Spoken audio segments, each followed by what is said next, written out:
নমস্কাৰ বন্ধুসকল, আমি আজি গুৱাহাটীৰ পৰা আহি আমি গোলাঘাটত উপস্থিত হৈছোঁ আৰু গোলাঘাটৰ আমি বিষ্ণুপুৰ ক্ষেত্ৰত আহি পাইছোঁ।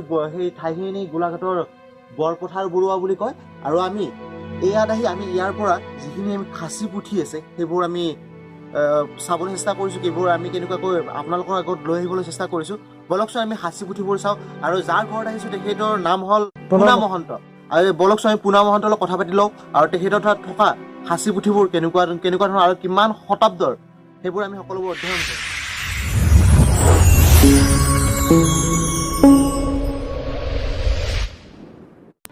দেও কৃষ্ণ, আমি ৰঙিয়াৰ পৰা আহিছোঁ, গুৱাহাটীৰ পৰা। আপোনাৰ তাত থকা খাচী পুথিবোৰৰ বিষয়ে আমি জানিবলৈ কিমান খ্ৰীষ্টাব্দৰ কিমান কি আপুনি আমাক সেই বিষয়ে অকণমান সঠিক জনাওক। কি আছে আপোনাৰ হাতত আৰু কেনেকুৱা ধৰণৰ বস্তু আছে? তুমিতো মোৰ কিতাপখনৰ পৰা পাইছিলেই বাৰু, যে কি নহওক এতিয়া মোৰ সত্ৰত যিকেইখন পুথি আছে এতিয়া বলক মই পুথিকেইখন দেখুৱাওঁগৈ। ঠিক আছে বাৰু, আহক সোনকালে যাব লাগিব।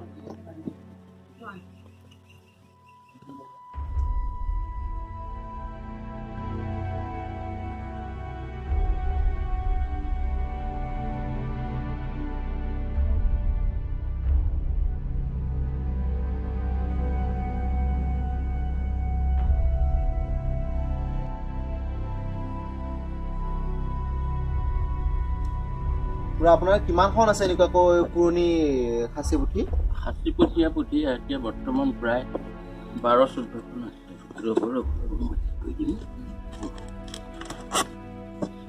12 পৰা 14খনলৈকে আছে।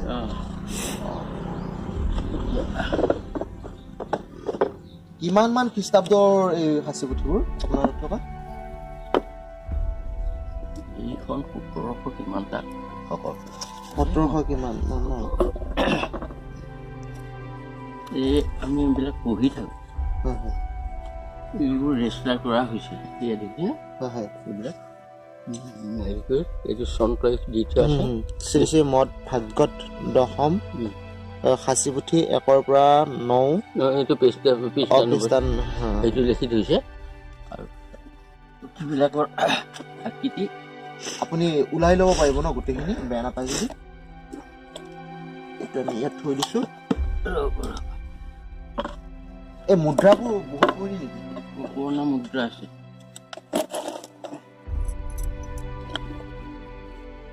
এইবোৰ আমি পঢ়ি চোৱা এতিয়া এইবোৰ নতুন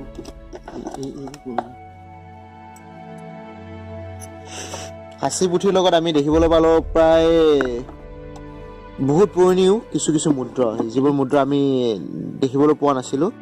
এইবোৰ পুৰণি মুদ্ৰা, এই ব্ৰিটিছৰ দিনত চলা এইবোৰ মুদ্ৰা।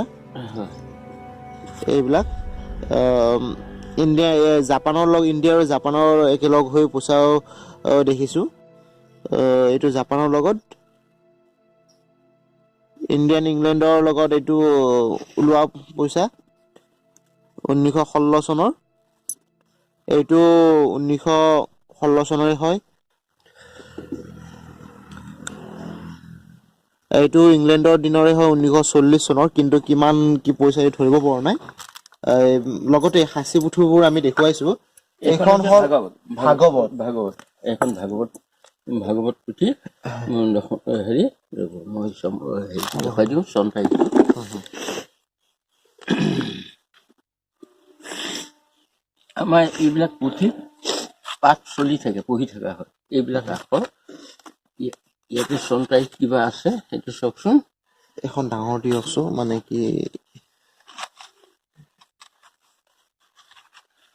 খাচী পুথিৰ আখৰবোৰ এনেকুৱা ধৰণৰ, আমি যেনেকুৱাকৈ লৈ সেনেকুৱা ধৰণে খাচী পুথি লিখা হয়, কিন্তু ইয়াত ক'ব লাগিব এইবোৰ কাগজ নহয়, কাঠৰ বাকলি হয়।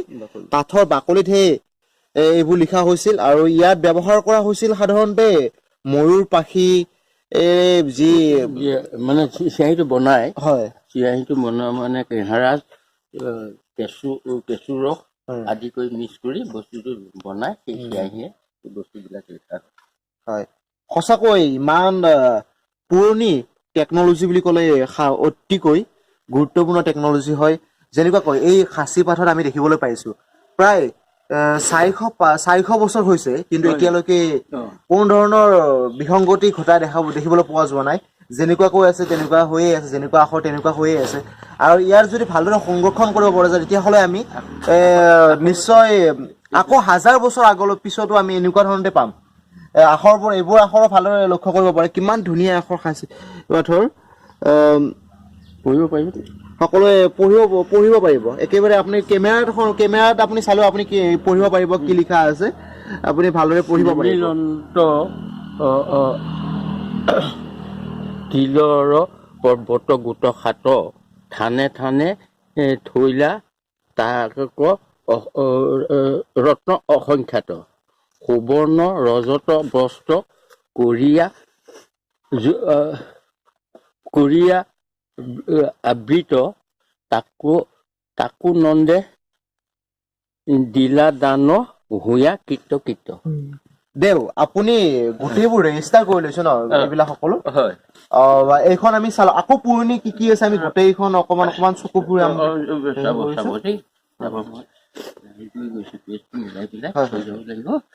এইখন চব পুথি আকৌ এখন উলিয়াই আছে সেই তাহানিৰ যুগৰ সৰুকুলীয়া এখন পুথি সাঁচি পাথৰ। এইটো একেটা কাঠতে কাটা বাকচ। একেটা কাঠতে কাঠা আগতে আমি বাকচটো দেখিব বিচাৰো সেই তাহানিৰ যুগৰ, কিন্তু আজিৰ যুগত জানো ইমান সময় থাকিব? আজিকালি আমাৰ কি সাধাৰণ ষ্টীলে থাকিব নোখোজে, কিন্তু সেই তাহানিৰ কাঠৰ টুকুৰা যিটো আমাক সাঁচি পুথি সোমাই থৈছিল, সেই সাঁচি পুথি সোমাই থোৱা কাঠৰ টুকুৰাটো চাওক, সেই যুগৰে কেনেকুৱা ধৰণৰ ডিজাইন কৰিছিল, কেনেকুৱা ধৰণৰ ইয়াক বনাইছিল, তাকো এটা কাঠৰ টুকুৰাৰ পৰা। এইখন পুথি চাওক আপোনালোকে। হয় হয়। এইখন এই সাঁচি কাঠৰ পুথি বুজিছে নাই? লিখা আছে গোপী উদ্ধৱ সম্বাদ সাঁচিপাত, বুজিছে নাই? এই বস্তুটো এই পুথিভাগ শ্ৰীমন্ত শংকৰ গুৰুৱে 7জন ভক্তক মানে কাটাখা বুঢ়াখা আদি কৰি যেতিয়া শৰণ দিছিলে প্ৰথম অৱস্থাত, তেতিয়া এই গোপী উদ্ধৱ এই পুথিভাগ স্থাপন কৰি তেখেতে মানে হেৰি কৰিছিল। কিন্তু সঁচাকৈ এটা অদ্ভুত বুলি ক'ব লাগিব। ইমান সৰু কিতাপ, আজিকালি যি আমি কওঁ নোটবুকৰ দৰে সেই তাহানিৰ যুগতে ওলাইছিল। আৰু কিন্তু কাঠৰ সৰু সৰু আখৰবিলাক মানে কি আমি যে ৰেণ্ডা মাৰিলে যে কাঠৰ টুকুৰা হয়, সেই কাঠৰ টুকুৰাবোৰৰ দৰে এটা টুকুৰা, আৰু সেই টুকুৰাত লিখিছিল। আজিও সেই টুকুৰা সেই আজিও এনেকুৱা কৈছে এই সাঁচি পাথৰ কিছু সৰু নোটবুক, আমি নোটবুক বুলি ক'ম, নোটবুক এটা।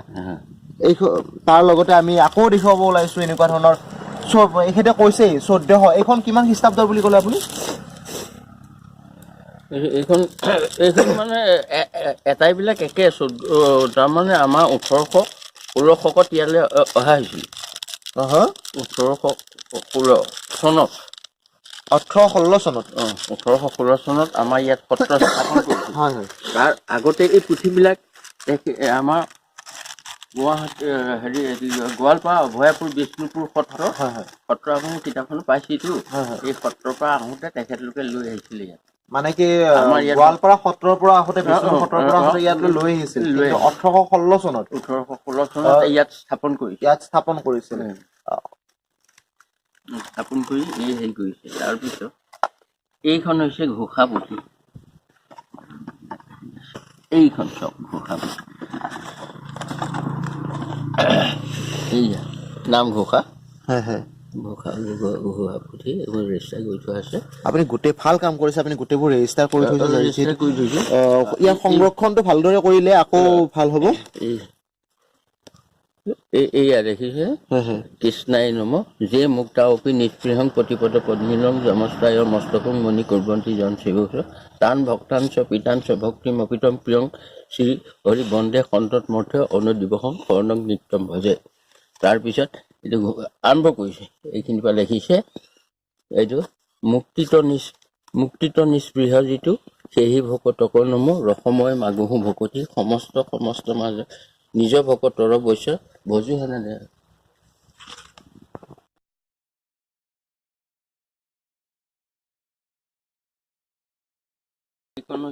এইবাৰ আমি চাবলৈ ওলাইছো কীৰ্তন পুথি। অৱশ্যে ইয়াত কীৰ্তন পুথিৰ লগত বহুকেইখন পুথি আছে। আমি গোটেইখন পুথি একেবাৰে চাবলৈ যত্ন কৰিছো আৰু আপোনালোকক দেখুৱাবলৈ যত্ন কৰিছো। দেও ইয়াত আকৌ কোনে পৰ্যটক বিভাগ আহিছিল নে এইবিলাক চাবলৈ বা এইবোৰ সংৰক্ষণৰ কাৰণে বা কোনোবা এনেকুৱা ধৰণৰ? তেনেকে নাই।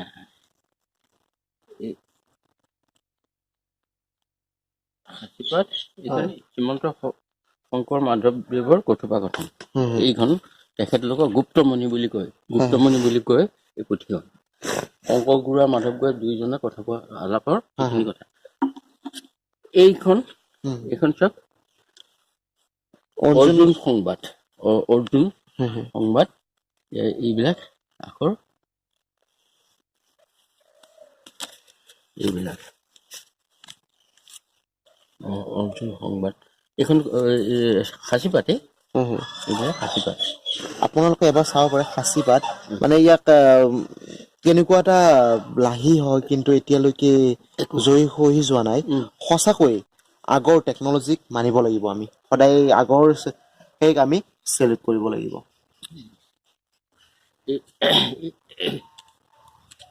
এইখন দশম হয়, এইখন দশম পুথি হয়।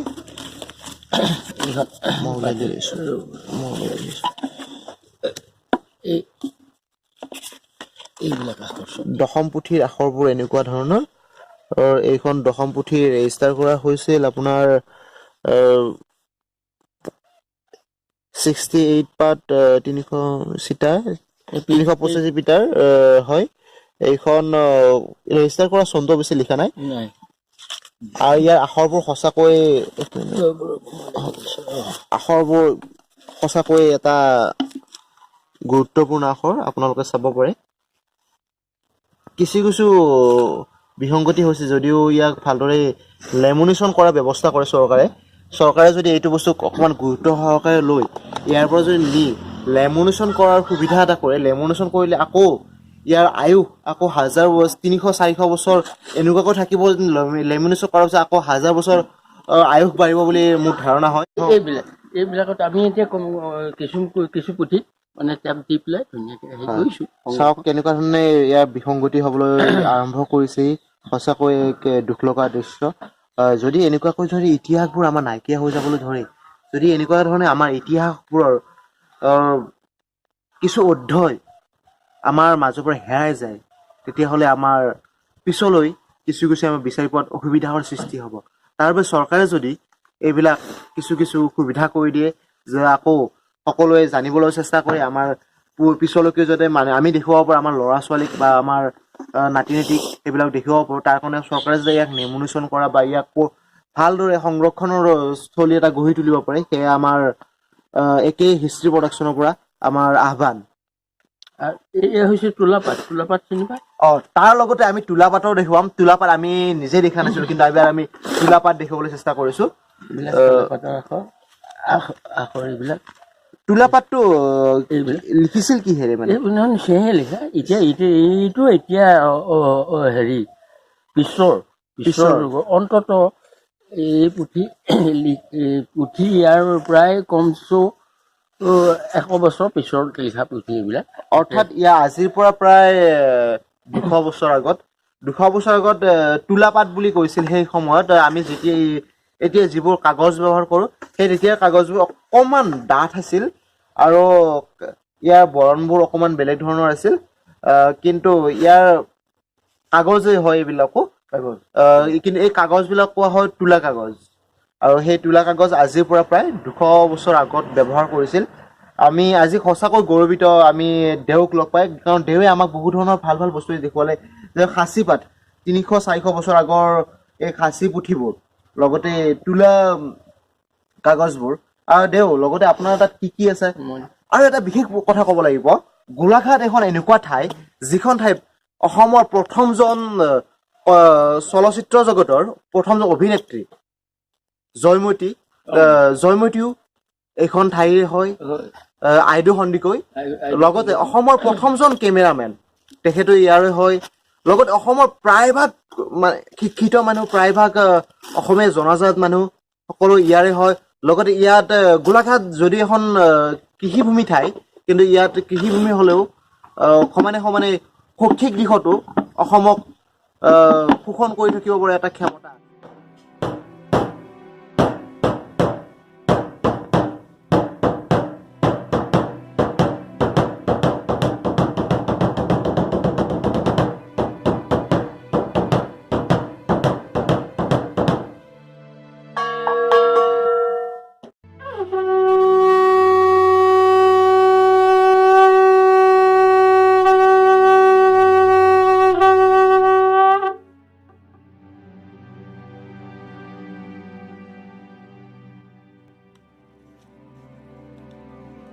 এতিয়া আপোনালোকক দেখুৱাবলৈ চেষ্টা কৰি আছোঁ।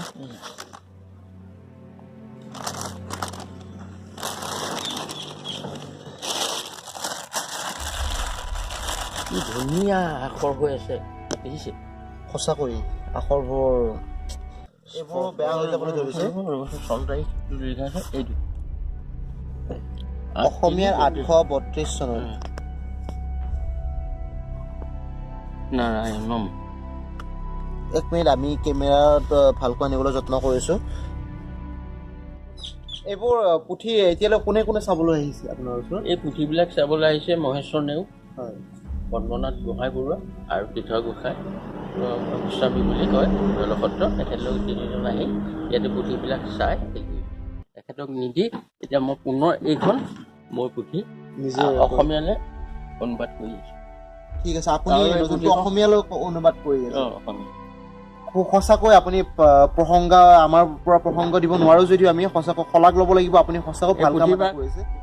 প্ৰায় ইয়াৰ এতিয়া 332 শ্লোক মই লিখা হ'ল। ঠিক আছে বাৰু খুৰা, আমি অশেষ ধন্যবাদ দিলোঁ। আপুনি যিহেতু আমাক অতি আপোনাৰ গুৰুত্বপূৰ্ণ সময়ৰ মাজৰ পৰা আমাক কিছুমান সময় উলিয়াই দিছে, লগতে আমাক আপুৰুগীয়া কিছু কিছু সম্পদ আমাক দেখুৱাইছে, তাৰ বাবে অশেষ অশেষ ধন্যবাদ থাকিল। এডমুৰটো এই ব্ৰঞ্জৰ মূৰ্তি ৰবীন্দ্ৰ মালাজী বুলি পেলাই এজনে দিছে।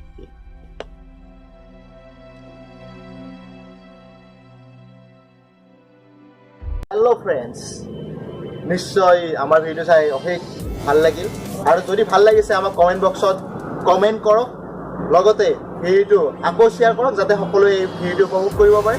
আৰু এনেকুৱা ধৰণৰ ভিডিঅ'বোৰ পাবলৈ আমাৰ চেনেলটো ছাবস্ক্ৰাইব কৰক, আৰু যোনে যোনে আমাৰ চেনেলটো এতিয়ালৈকে ছাবস্ক্ৰাইব কৰিছে তেখেতসকলক অশেষ অশেষ অশেষ ধন্যবাদ জ্ঞাপন কৰিলোঁ। আৰু যোনে যোনে ছাবস্ক্ৰাইব কৰা নাই, মই ভাবোঁ তেখেতসকলেও আমাক প্ৰেৰণা জনাবলৈ আমাৰ চেনেলটো ছাবস্ক্ৰাইব